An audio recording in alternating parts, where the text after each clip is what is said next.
And saan tayo doon as fire life safety practitioners kakailanganin ng industry in order to prevent any untoward opening of risk while implementing sustainability. Alright?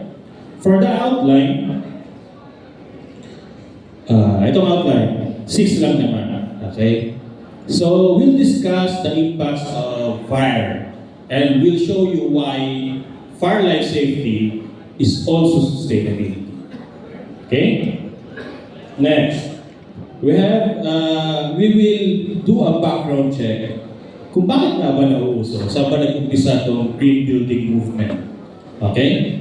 And then, we'll run through some principles on how to effectively implement green building. And then from there on, isa-isayin natin, may kasabihan nga, the devil is on the details. So, coming from that principles, there is those significant attributes that you may want to implement to comply to the green building codes, or if you want sustainability practice on your AEC industry, or if you're applying for LEED rating system, BREEAM, and everything, di ba? May mga ganun. So, depending. So, we'll review into that. Those, actually, there are 91 strategies to comply with that. But the higher, shall I say, points that you can gather, and madalas na pinapractice, we'll discuss this afternoon. Kaya yung nakalist dito. And number 5, there is a ongoing, I said, practice combining the two. Yung SFP and NFPA research and FM Global have merged and did some research on this. And there is a new practice emerging, what we call SARFB or SFRFBE.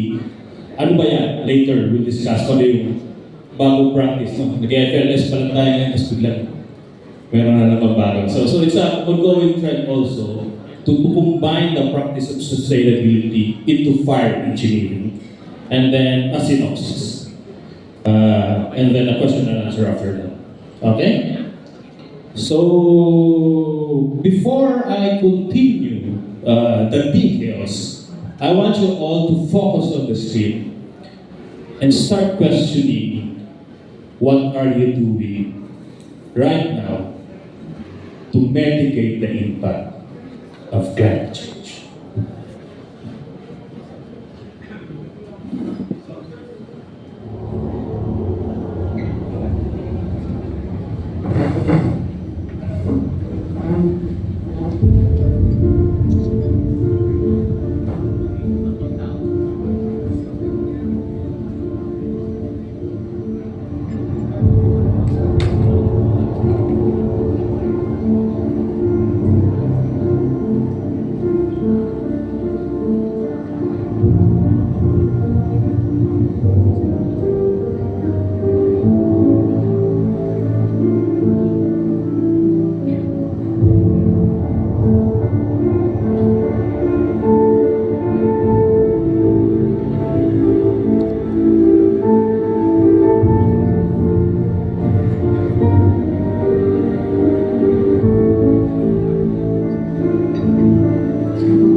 Okay? So, medyo emotional. Diba? Every time I watch this video, emotional. Diba? Familiar? Favorite ko itong video. Okay. So I'm promoting also sustainability. So based on video, ano yung feel? Are you part of that destruction? Or are we as a AEC industry acting on it? Diba? Kaya ko siya pinili because they grow in Bicol. And Bicol region, particularly ito, Legazpi area, is identified as one of the cities in the Philippines in high risk due to climate change. Legazpi is one of those victims by those G20 countries who raped the planet for several years. Correct? So that's the effect. Maybe most of you have encountered those disasters. Flood, forest fire, diba? So, do you believe that fire engineering or fire life safety as a practice is also sustainable? Yes? Who said yes? Walang tataas. Hindi ba tayo sustainable? Who said fire life, if you practice fire life safety, you are practicing sustainability? Who said yes? Who said no? Wala kayong conviction.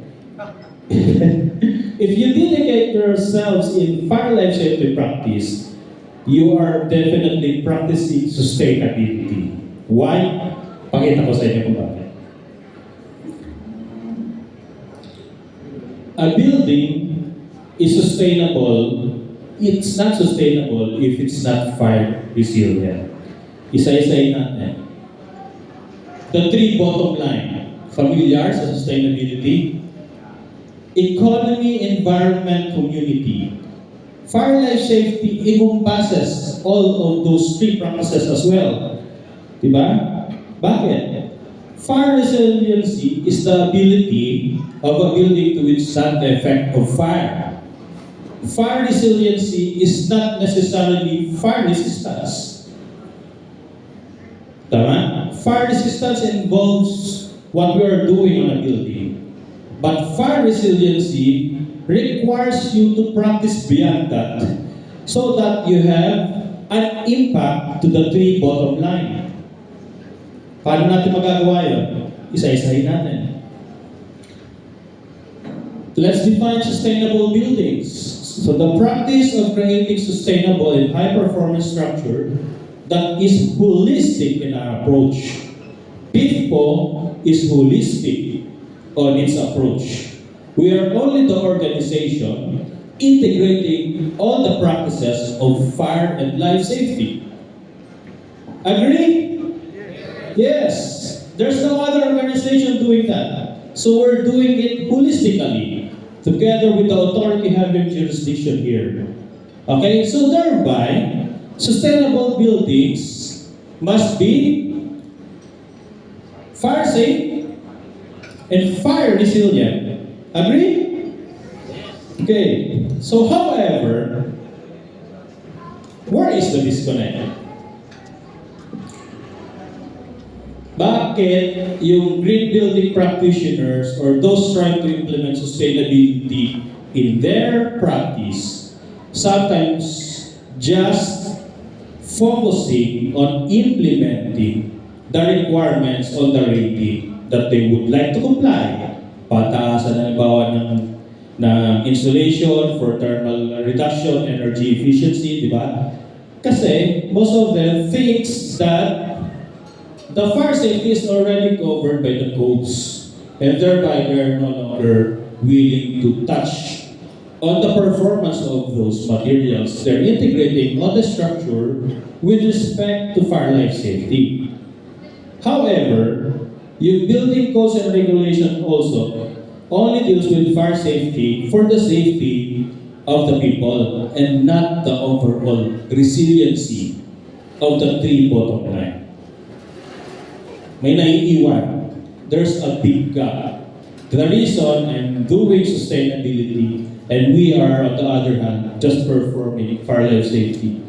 So, a lot of incident is happening right now. Sino ang kilala si Grenfell Tower? Ulsan incident in Korea. Dubai Tower. And so many more in Dubai. Anong culprit doon? Sino mga kasabi?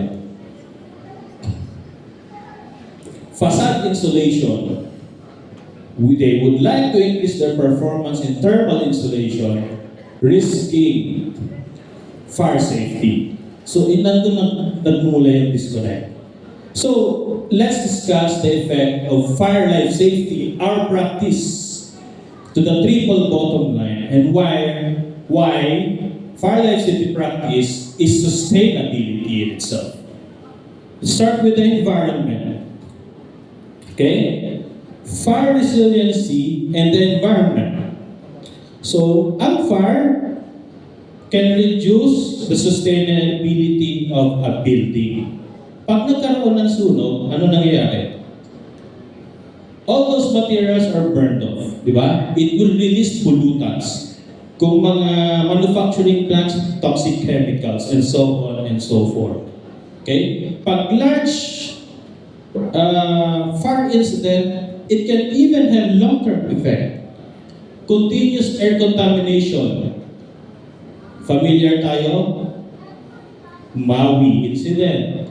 Mga sunog, di ba? Forest fire. Naaabot kung saan sa contaminants. Contamination, result, yung water will be polluted. Other releases of burnt materials during fire incident will have a long-term effect and contribution to the carbon emission and to the ozone layer depletion. Right? So, if we don't perform fire resiliency, at sabi na ni Sir Gani, tumataas yung incident of fire, the more fire is happening, the more of this will be released to the environment. Ang isang fire incident, mas mataas pa ang nare-release niya ng carbon emission kesa sa burning of your fuel and yung consumption of energy building. Okay? So let's go to the next one. Does fire has an effect on economy? Definitely yes. Di ba? Ano nangyayari every time there's a fire? Economic impact of fire. May indirect losses to fire incident, may direct losses. Example sa US, total cost of fire in 2014 is equivalent to $328.5 billion. Diba? Then from 1980 to 2014, total cost of fire reaches 50.3% higher, impacting their GDP by 7.6% to 1.9. Sa Philippines, I think may record ang PIFPO dyan. Nasa 1 billion din ba, sir? Billion peso din lang. So that's an adverse effect of not preventing fire from happening because of the malpractice for fire life safety or the absence of it. That in itself has a direct effect on economy. And lastly, community. Tingin niyo, may effect siya sa community. Every time may nasusunog, nakikita natin sa TV, na-rescue ng PFP, 600 na bahay, nasunog, affected families. Ganun ang effect niya to the community. Ang laki. Diba? Ito yung mga sample. Okay? But, it will also challenge the resiliency of that community. Sample, UK. Grenfell Tower, ano ginawa nila? Nawala ng mga houses. They organized themselves. They organized a support system. And they recovered together. Diba? Later on the awards night, we'll commend Cavite chapter for playing a small role or a big role in Cavite Fire for this year. Di ba? Nag-organize sila ng ng assistance to the victims of fire incident. So yun ang resiliency hinahanap in the practice of a sustainable fire and life safety or fire engineering. So let's get into detail through research. Kanina, conceptual discuss ko. Ito, please, next slide. According to FM Global Research, the adverse effect of every fire incident ay ganito. Okay? Sample, from here, the bold line indicates your usual construction sequence and then the operation of that building in its lifetime. The dotted line on top of it, okay, if when fire happens. Yung dark line, kung walang nangyayaring incident, yan yung usual lifetime niya up to demolition, yan ang kanyang carbon emission.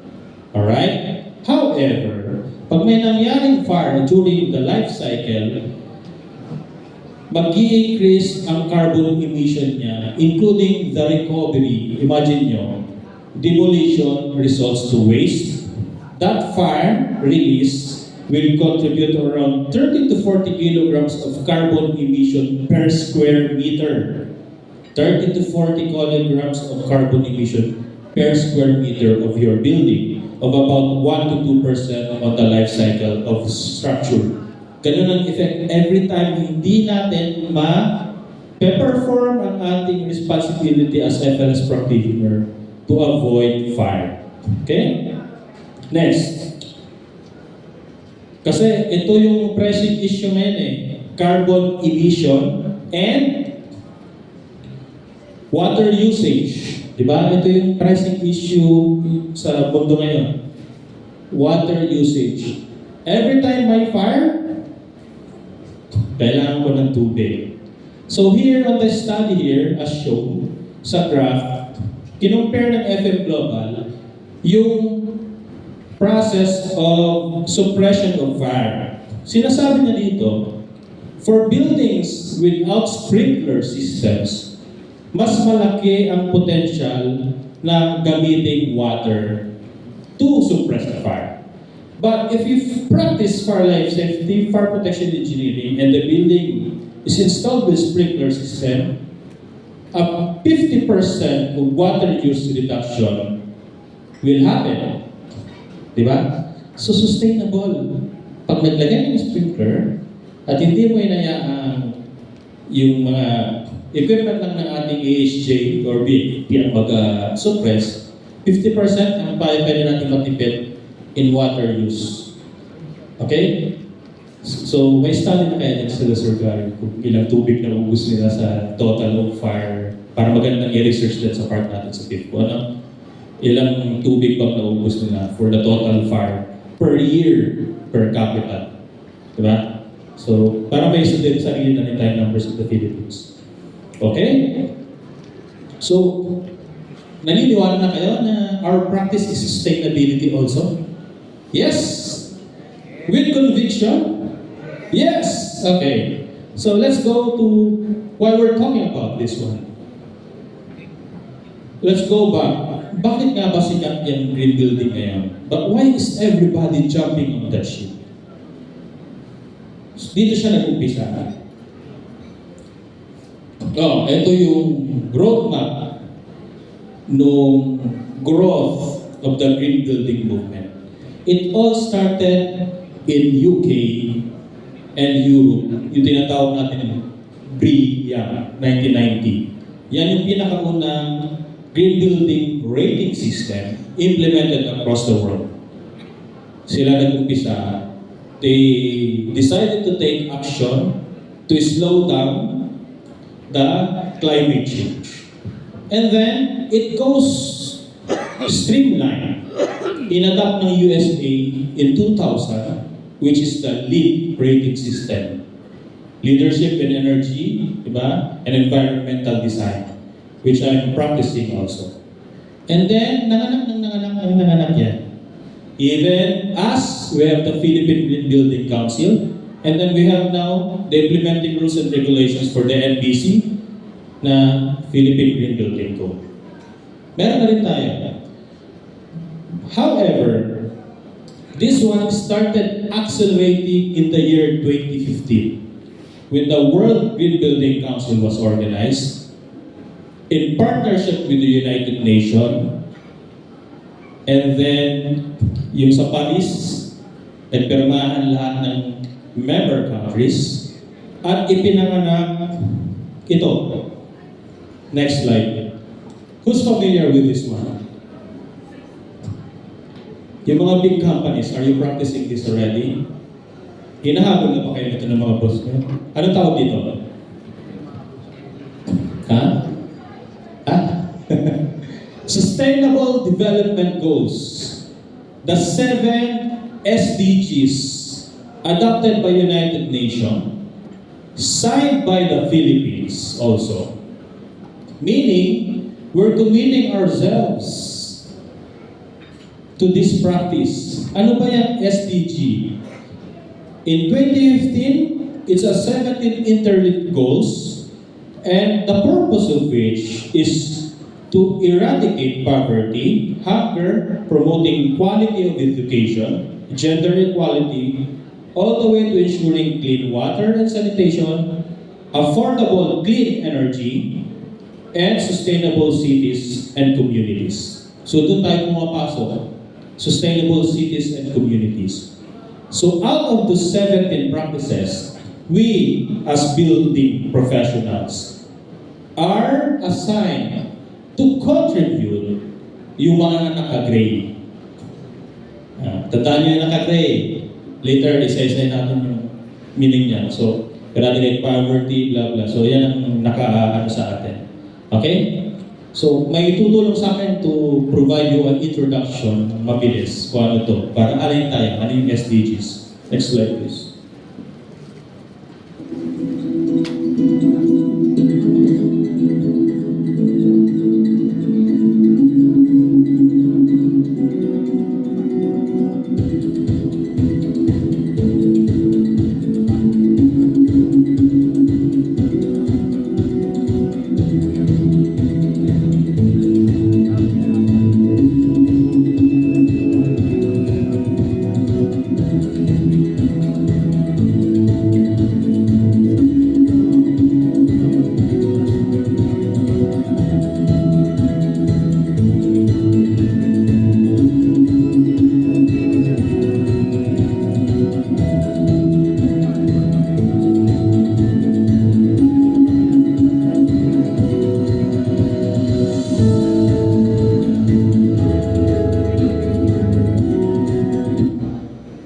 Next slide. Ano yung last? Sinabi ko ni Sir Gary kanina. Ano yung last? Next slide. Ano yung last? Number 17.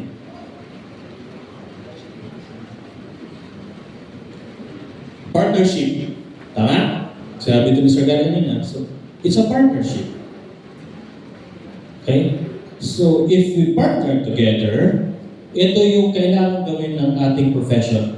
Under building construction profession. Puro green building. Nakita niyo yan? 3, 7, 8, 9, 10, and 15 encompassed with partnership. Hindi naman natin i-isa-isa ng discussion niya. So sinasabi lang natin, nandyan ang gagaling. So, kaya na-accelerate ang green building and sustainable practice. So, galing doon sa selected SDGs for our profession under architecture, engineering, and construction profession. Ito ang kailangan natin gawin to adopt sustainability. Let's move on to principles of green building. Anong adbayan? So meron lang naman, isi-shortcut lang natin yan. So ano yung gagawin natin para magawa yung practice? So meron lang 5 principles, and from that, isa-isayin natin yung effect sa fire risk. Next slide. The first question is, so why green building? Okay, so let's define. Green building means different things to different people. So according to WBGC, A green building is a building versus a green building. In terms of power consumption, di ba?